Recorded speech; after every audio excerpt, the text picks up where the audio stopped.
Dalawang missing link sa kaso ng mga nawawalang sabungero. Hawak na ng PNP si Ryan Lesigas sa detalye. Mariing nanindigan ng Philippine National Police o PNP na umuusad ang kaso ng missing sabungeros.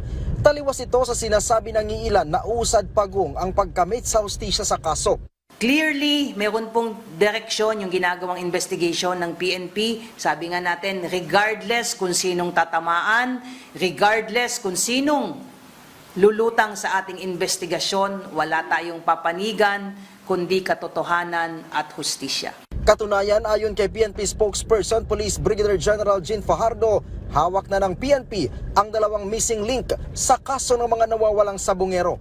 Ito ay sina Ella Kim Patidongan at Jose Patidongan na pawang mga kapatid ng whistleblower sa kaso ng mga nawawalang sabungero na si Julie Patidongan alias Totoy. Si Ella Kim ang sinasabing nag-withdraw sa ATM account ng isang nawawalang sabungero habang si Jose ang nakuhanan ng video na umano'y nag-escort sa isa pang nawawalang sabungero.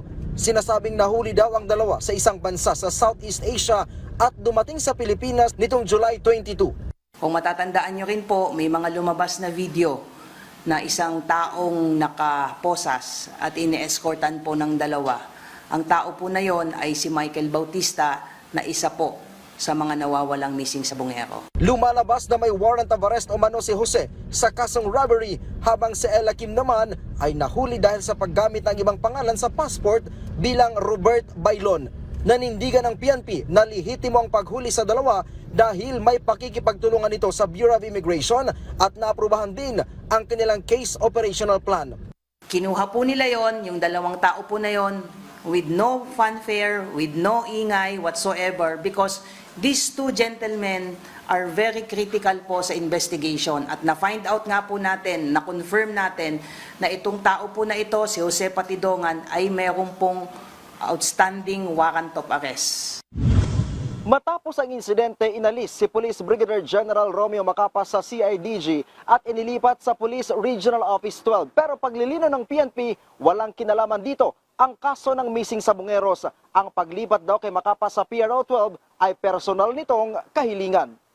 We want to assure everyone na hindi po magpapagamit ang PNP kanino man at sino man to advance their own personal interest.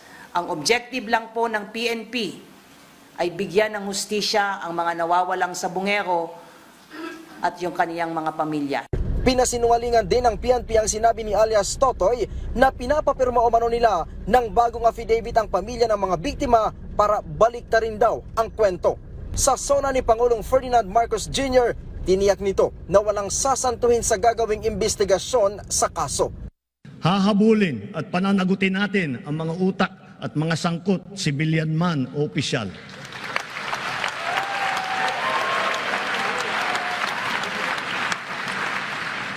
Kahit malakas, mabigat o mayaman, hindi sila mangingibabaw sa batas.